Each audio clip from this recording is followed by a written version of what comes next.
Mi saludo para todos, mi bendición, deseándoles lo mejor, que este invierno fuerte que estamos teniendo lo podamos pasar bien, y al mismo tiempo que bendiciones de todo lo que la vida que vamos viviendo, porque se vive día a día y en lo pequeño de cada día. O sea, de escuchar el Evangelio según San Mateo en el capítulo 16, 13 adelante. Al llegar a la región de Cesarea de Filipo, Jesús preguntó a sus discípulos qué dice la gente sobre el Hijo del Hombre. ¿Quién dicen que es? Ellos le respondieron, unos dicen que es Juan el Bautista, otros Elías y otros Jeremías o alguno de los profetas. Y él les preguntó, ¿ustedes quién dicen que soy yo? Tomando la palabra, Simón Pedro respondió, tú eres el Mesías, el Hijo de Dios vivo. Y Jesús le dijo, bienaventurado tú, Simón, hijo de Jonás, porque esto no te lo ha revelado ni la carne ni la sangre, sino mi Padre que está en el cielo. Y yo te digo, tú eres Pedro, y sobre esta piedra edificaré mi iglesia, y el poder de la muerte no prevalecerá contra ella. Yo te daré las llaves del reino de los cielos, todo lo que ates en la tierra quedará atado en el cielo, todo lo que desates en la tierra quedará desatado en el cielo. Entonces ordenó severamente a sus discípulos que no dijeran a nadie que él era el Mesías. Esta situación, que está como en el medio de los evangelios, Jesús ya ha predicado, lo sigue mucha gente, pero la gente opina sobre él. Y entonces él le pregunta a los discípulos y es Pedro el que confiesa quién es él, el Mesías, el que Dios ha ungido, enviado al mundo, y el Hijo de Dios vivo. De aquí es como un corte en el Evangelio. Jesús va a seguir anunciando, predicando, haciendo los signos, yendo hacia Jerusalén. Enseguida de este pasaje va a anunciar su muerte, pero al mismo tiempo se va a dedicar más a sus apóstoles, a los 12, con los cuales él va creando su iglesia. El centro del pasaje es la confesión de fe. ¿Quién es Jesús? Y no es, a mí me parece, no me gusta, que es un profeta, es el Mesías, el Hijo de Dios vivo.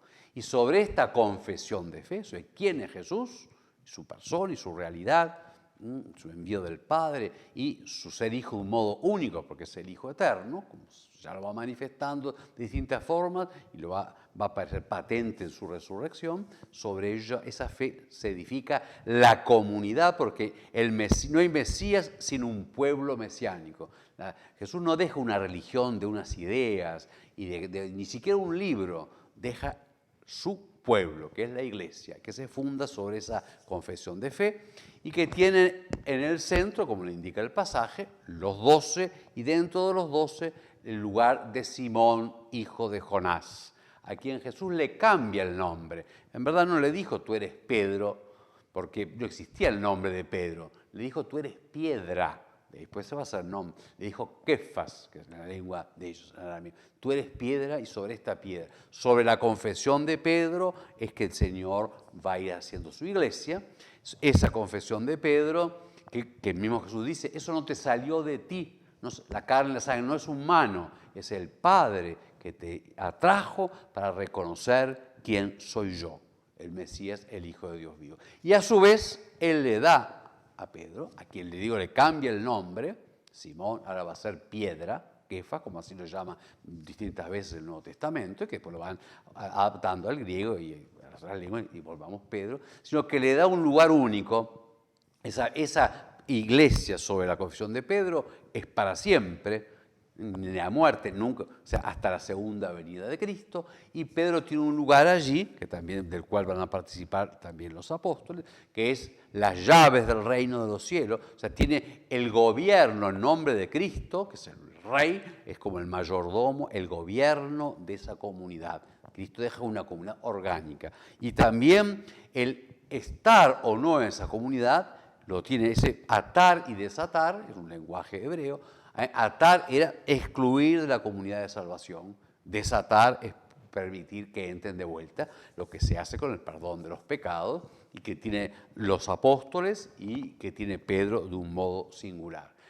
Al mismo tiempo que pues ya está creando su iglesia y afirma a Pedro, tiene ese mandato de que no anunciarlo, porque no iban a entender porque estaban esperando un Mesías distinto. Este Mesías, que es Dios, que va a morir, va a ser crucificado, condenado, y va a resucitar, y va a seguirle su iglesia fundada sobre la confesión de Pedro.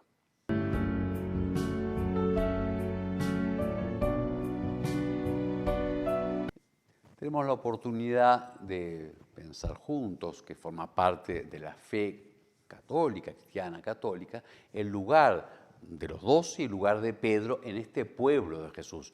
Pedro no fue elegido porque él fuera el mejor, por el don de Dios, lo elige y el Padre aquí se lo muestra a Jesús al atraerlo y hacer la confesión de Pedro.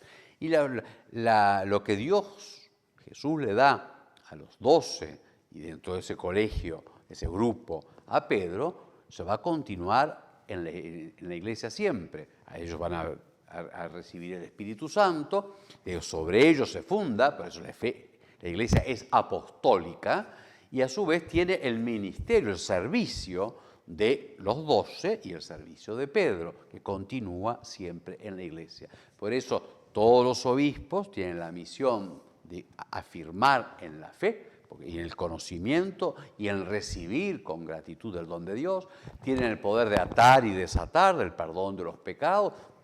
Jesucristo y con él el Padre el que perdona, pero así como se ha hecho hombre, sigue obrando a través de la iglesia. Te digo, no por la dignidad nuestra, sino porque así lo dispuso el Señor. Y dentro de ello está el lugar único que tiene un obispo, que es el obispo de Roma, donde Pedro y Pablo predicaron y murieron, dieron el testimonio de la sangre, y el obispo de Roma es sucesor de Pedro, no en la primera confesión que acabamos de escuchar, esto es único, la iglesia apostólica en los apóstoles, pero sí en el mantener esa comunión de fe, toda la fe que hemos recibido los apóstoles y la comunión de todo este pueblo mesiánico, porque repito, Jesús crea un pueblo con el resto de Israel y con los que vendrán por la fe y el bautismo, también de los pueblos gentiles.